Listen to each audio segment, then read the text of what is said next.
So it was this deep. Stick around, see what it looks like.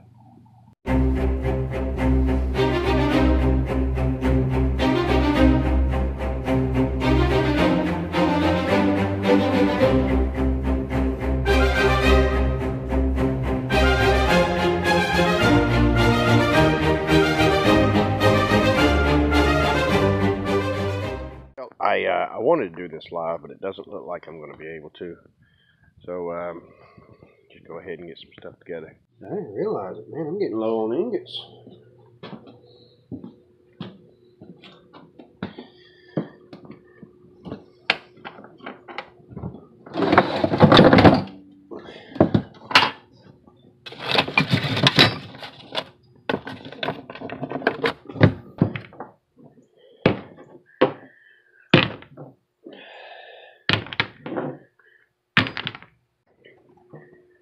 Take this with us. A piece of copper.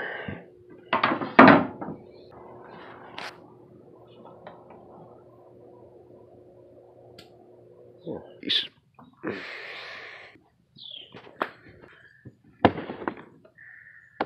Hey.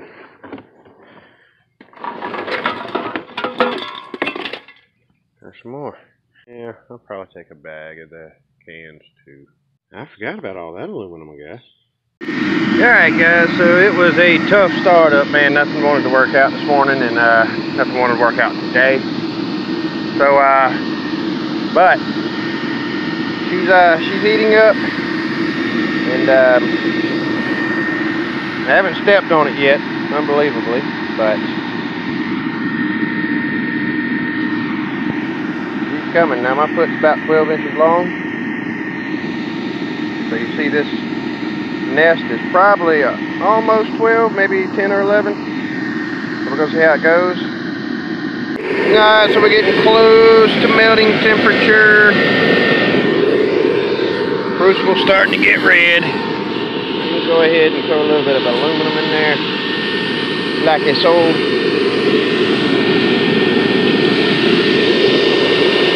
And that will let us know that it is melting when it's melting.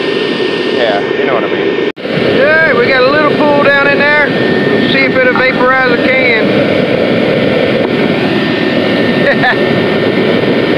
Oh, that stinks. Let's see what our melt rate is. Gotta get a decent pool in there so we can start putting some ingots in there. But the ingots, when we put the ingots in, we gotta warm the ingots up first, so. Kind of harder to do now that the forge is a little bit more, our foundry is a little bit more economical. We'll warm them bad boys up and dump them in there in a minute. The thing I want you guys to realize, if any of y'all decide to try this, is that cans are an awesome source of pure aluminum. They really are. As well as extrusions, which would be like the frames around windows and stuff, the aluminum frames. But one thing you need to realize is that on the inside of this can there is a plastic coating. And all this paint, all that is going to vaporize. It stinks. It stinks and it's not good for you. It also creates a lot of dross. So it's something that has to be scooped out later. It's just impurities. But the easiest way to make sure, and being that this aluminum is so thin, you lose a good bit in vaporization if you melt it like this. If you crush it from the top down, get it to as small as a puck as you can, you will save on some aluminum not vaporizing.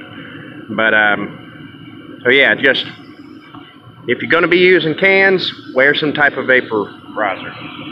Vapor face mask, something, yeah. Alright, that didn't take long at all. I'd say maximum 5 minutes, if that.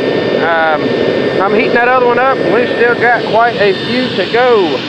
I'm going to try to melt all these down, but I'm going to get it to the point to where as much as melted as I possibly can have melted in that crucible.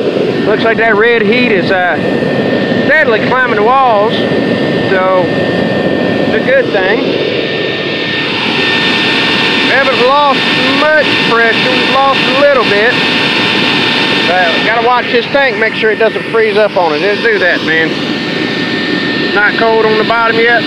One thing you can do is set this in a tub of water. A bucket of water or something like that. That'll help keep it from freezing over. And this is the wrong burner design for this. You really don't want it to have any sudden turns before it goes in. You want that vortex spinning around in there pretty heavily. And that bend right there, I couldn't get that off, but you know, it is seized on there, but you know, I'm gonna have to work with it. The first burner I ever used was a piece of playground pipe, swing pipe, playground swing. It was a piece of pipe. I had drilled a hole in it, and I had this little micro torch. So I stuck that micro torch in there and hooked the propane to it, and then I would tape a hair dryer to the back of this thing, and it was just blowing straight through. But I had no regulator, so it was blowing at about 20 pound PSI. I mean, it was maximum for the propane tank coming out, man. I'm gonna tell you what, that sucker got so freaking hot, it would melt. It would start melting aluminum within 15 minutes. It was just, but it wasn't very efficient, man. I'd go through propane bottles like they were going out of style. But yeah, so, but it worked well. It worked really well. And but that was the first one I ever used. You know, that was after the whole charcoal foundry. I actually used that same pipe before the charcoal foundry to deliver the air. Just some charcoal foundries, man, they'll burn the shit out of it trying to get more charcoal in there, and then you got all that other stuff that ash that gets in the bottom. It's a mess, man. It's just a mess, but I'm sure there's other ways to do it. I just like gas. It's a lot less work. But you know, it's not too bad of a day today in South Carolina. It's in the 80s, unless you're standing over there by that big freaking barreling hot thing over there. But yeah, so we're gonna see what kind of art we can create today. I think I'm actually what I'm gonna do here. Let me spin y'all around. But yeah, we're gonna cast this one like this, and we're gonna cast that one. And unfortunately, guys, I wanted to do those 3 holes in a row. Those 3 holes are not there anymore. They have been dug up, and my guess that they were dug up by armadillo. We got a decent pool there. It's melting these ingots pretty quick, so it shouldn't be too much longer. We'll be pouring. Now, we do have to get the impurities out of it before we... Whoa! Be careful when you drop them down in there, man. You'll get molten aluminum splash back on you. Alright guys, so I'm going to drop one of these ingots down in here, and we're going to see exactly how long it takes. I'm going to keep this in real time. I know to extend the video, I'm sorry. Watch yourself, Amy, because when I drop this in there, it'll splash back. Alright, so, real time.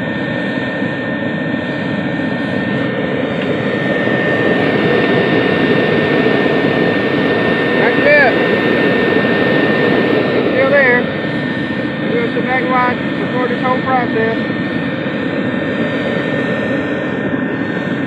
That aluminum under that oxidation on top is already turning orange heat, which is good. We need it hot. Y'all need it hot.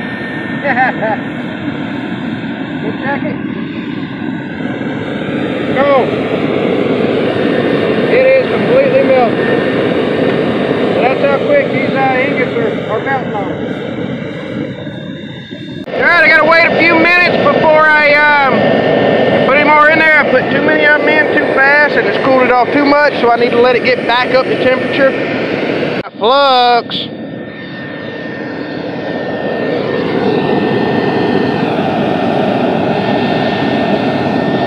There we go.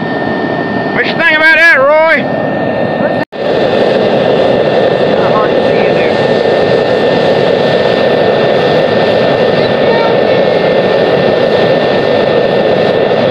Alright, I got 5 ingots left of that box that I just, that bag that I just brought. I just cranked up the heat some more. I'm going to try to get it all in there and we're going to pour. I'm hoping that's going to be enough to do this entire nest. If it is not, hopefully we can get enough melted down to get it back in there quick enough to pour on top of what might still be molten there. Alright guys, so I can't get these other 3 in there. Those 2 filled up to the red top of the red heat that was on the crucible. I don't want to take it any further because I don't think it's going to do it any good. If I do, I'm going to dump some flux in here. We're going to let this thing get hot, and we're going to commence pouring. Alright guys, so I think this is going to be a successful pour finally. Last time I did this out here, I had a crucible failure, and all of it went into the bottom of the foundry here. I'm going to dig out this trough.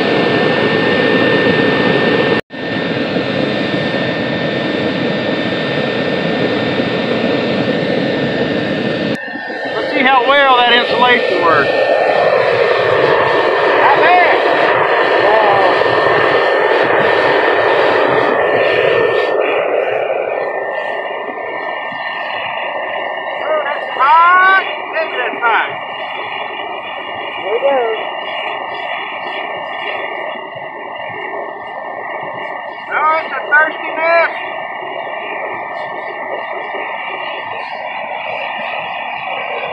I might not have enough. Guys, I got like 3 to 4 pounds of aluminum down that hole, and I'm telling you, that is a thirsty, thirsty hole. That nest is a lot bigger than what I thought it was. I've got some high power wires off of power lines in there now, because that's a real high form of high purity aluminum. Yeah, something like that. Anyhow, so I'm hoping I can get that melted down quick enough to get some more down in there, and then we're going to see how things go.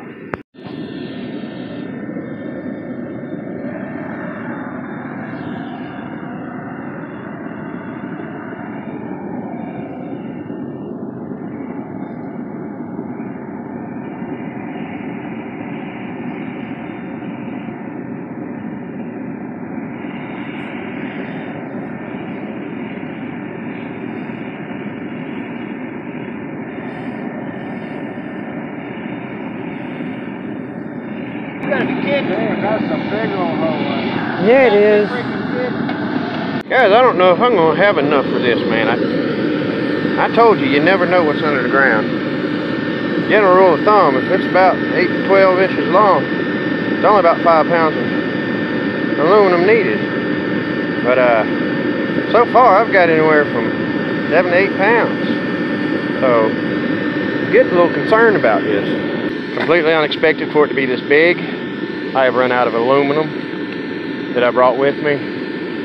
There's none laying around here I can use, and my tools are getting too hot to handle because these cans need to be melted down into ingots first, because the time that your tools are spent in that heat getting that dross out, it'll get too hot to handle even for a glove.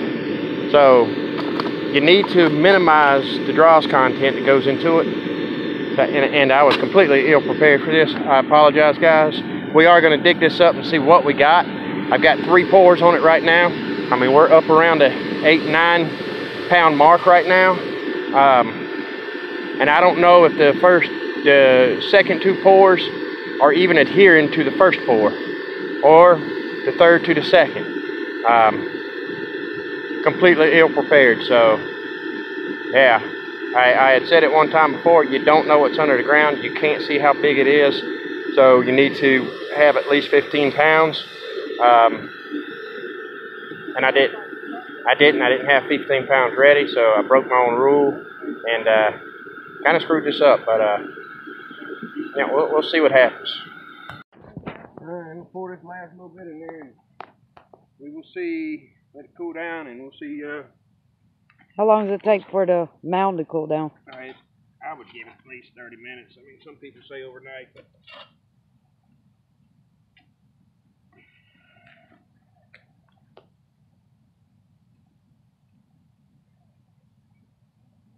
come on, go ahead, get down there. Come on. Gurgle. I don't think we've reached the top. I think what's happening is something's collapsed. It's slowly going down. Yeah, they probably bombarded your ass, man. You know how fast you are. Well, Matt, Ain't over here eating me up. that last one you did was deeper than you thought it was.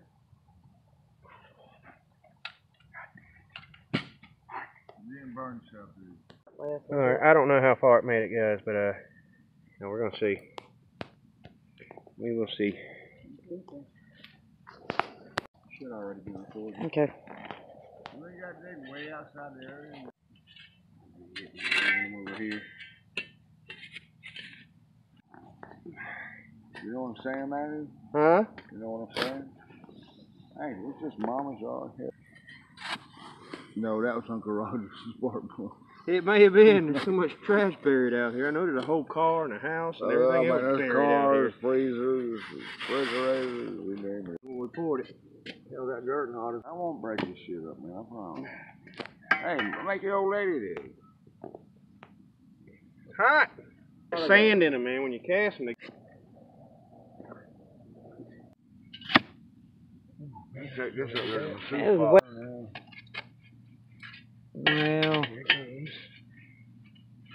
Yeah. That's a We got jewel, the whole bro. thing. We actually got the whole thing. Don't Alright. it still got a root in it. Yeah, I hate when that happens. It's Why? a handle. Pull it up by the root. Why? You go get you a bird from a Dollar General and... Oh, yeah, Wow. sweet. It's hot.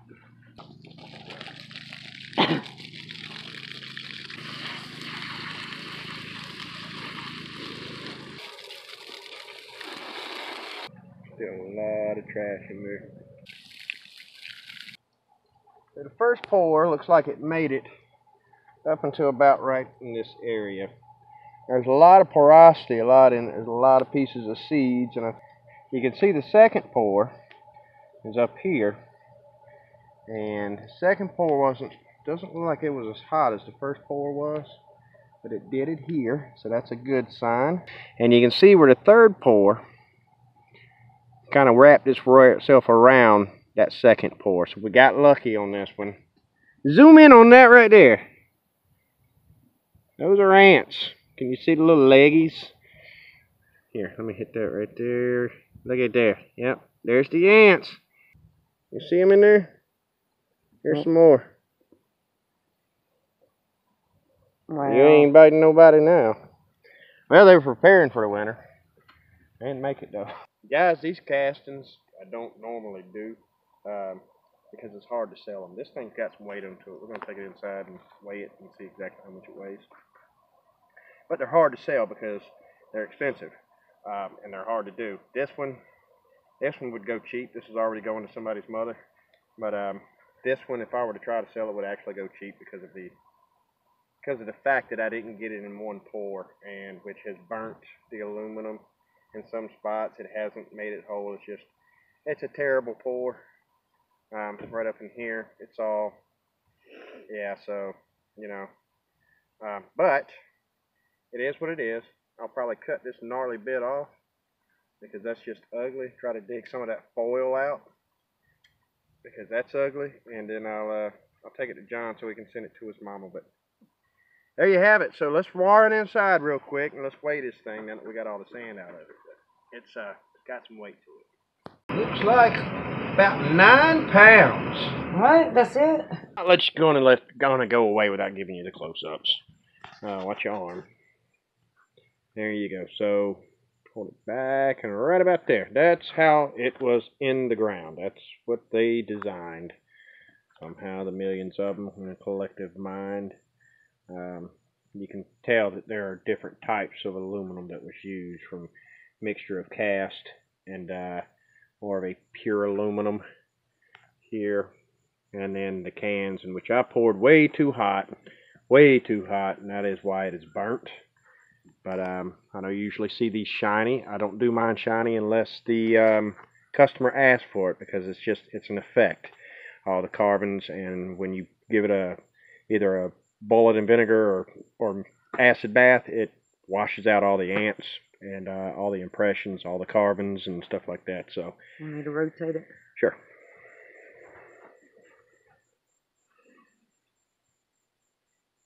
All right, bring it back around. This right here, what this was doing was filling up from down here up. So there was a collapse somewhere. It drug some sand in and it stopped it. I'm going to guess right around up here. And it stopped the aluminum from going in that part. You see it's foiled right there, so it probably came on down to here. But it happens. That happens. Yep, 9 pounds, almost 10 pounds actually. So I mean, it was up there. I ran out of aluminum, so I couldn't cast the other ones and show you how those turn out. But maybe one day. Next, we're going to be working on the forge and forge burners. So that's the next adventure we need to complete. Now this ad cast is done, and yeah. So I hope you enjoyed. Please like and subscribe, and see you on the flip side.